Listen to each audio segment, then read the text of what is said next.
To survive and thrive, Obama's got to kick the left to the curb. And I think that that's a goal that we probably all have at this point, because the real left-leaning people in this country, those that we just talked about that are so close to the power of government, to what we used to call the seat of government, are the ones that are really putting those barriers, through getting that distance between the conservatives, the patriots, and those that are far more liberal. And hopefully that, as these messages get out and he starts to back off some of these policies, this may ease a little bit.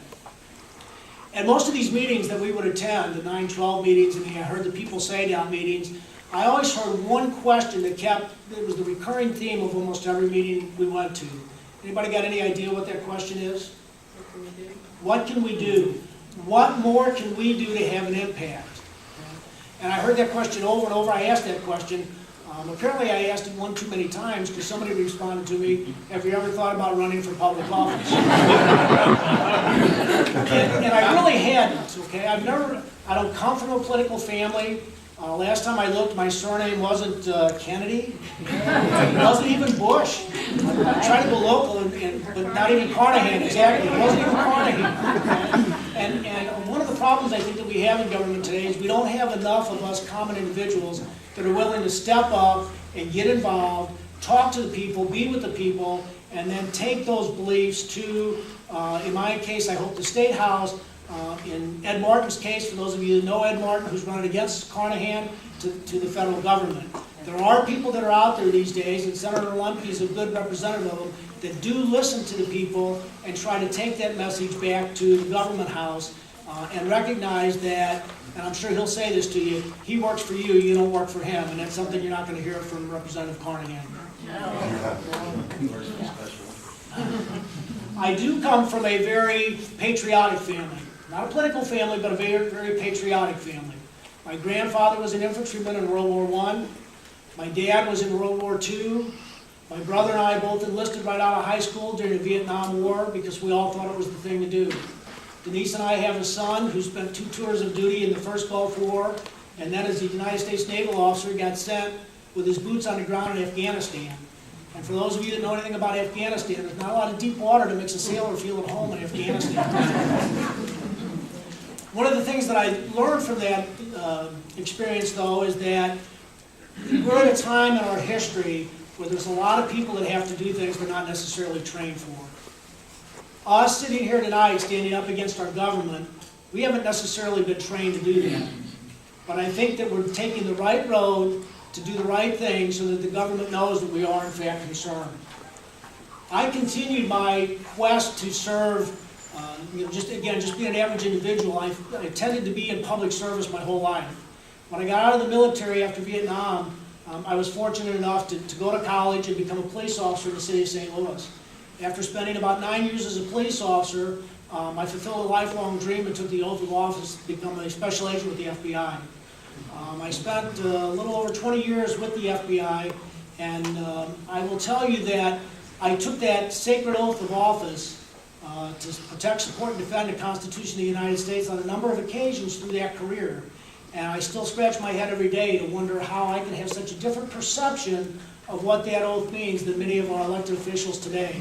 I don't think they understand the responsibilities and the heritage that they've sworn to protect, because it sure doesn't appear that way to me. I don't think they're ready. They haven't repeated it, but maybe they had to raise their hand and swear to it. So, after I finished my public service, and when you get old, fat, and out of shape like me, the FBI puts you out to pasture. When I had to retire from the FBI, I had the opportunity to go into private industry for the last 8 years. And I worked for a medium-sized multi-state hotel company that's a family-oriented, high-value, very moral company. But the opportunity that's given me is to see the effects that government has on private industry. You know, I've sat in the boardroom with our board members deciding on who's going to get laid off because we've got this new government program that we have to deal with. And the taxes and the problems that come along with that, the impact that it has on private industry, and the impact that, and I'm going to let Senator Lemke talk about most of it, the impact that Obamacare and cap and trade is going to have on small businesses like the one I currently work for is just phenomenal. But he'll go into more detail than that. One of the things that I felt a call for here lately Being in the FBI and being in police work all these years, I was always out on the front line. And here lately, listening to you at these different meetings that we've gone to, I have gotten the urge to return to the front line and to try to take your message and hopefully embellish that and work on it inside government and take that to the State House, and from the context we can make at the State House, hopefully work with our federal counterparts to have some impact on the government and the way, the direction that the government's going.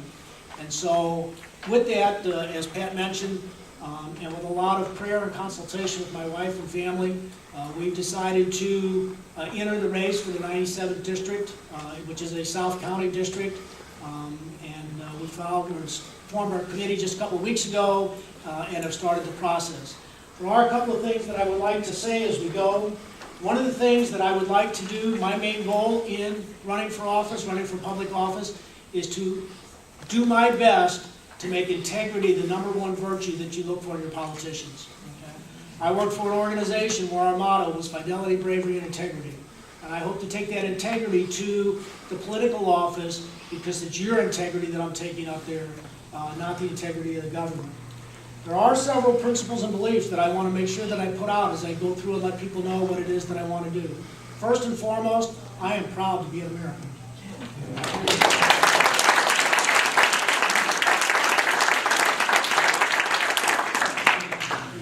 I'm thankful for the sacrifices of those that have come before us.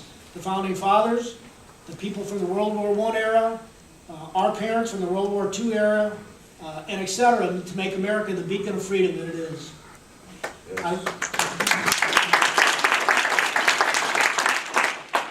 I will continue to honor my sacred oath to preserve, protect, and defend the Constitution of the United States against all enemies, foreign and domestic. Those of you that have been in the military, those of you that have held federal jobs like I have, I think once you take that oath, you never want to let it go.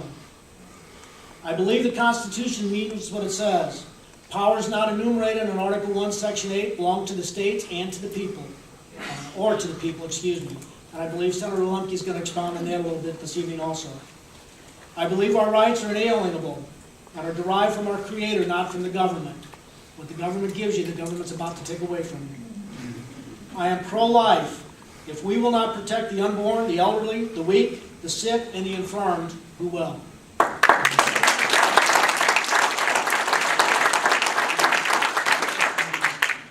I am pro-business. Free market capitalism is the engine that has driven this country and the progress that is enjoyed around the world. I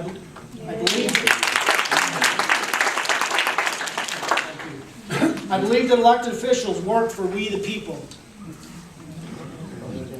I believe that we should not saddle our children and our grandchildren with debts that they will never be able to pay.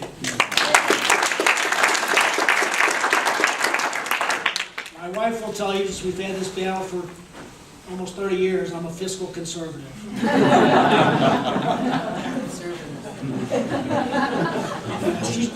She has passed me up in the last couple of years in a number of areas. And I believe in the American people, people like you who are standing up and doing what's right for America.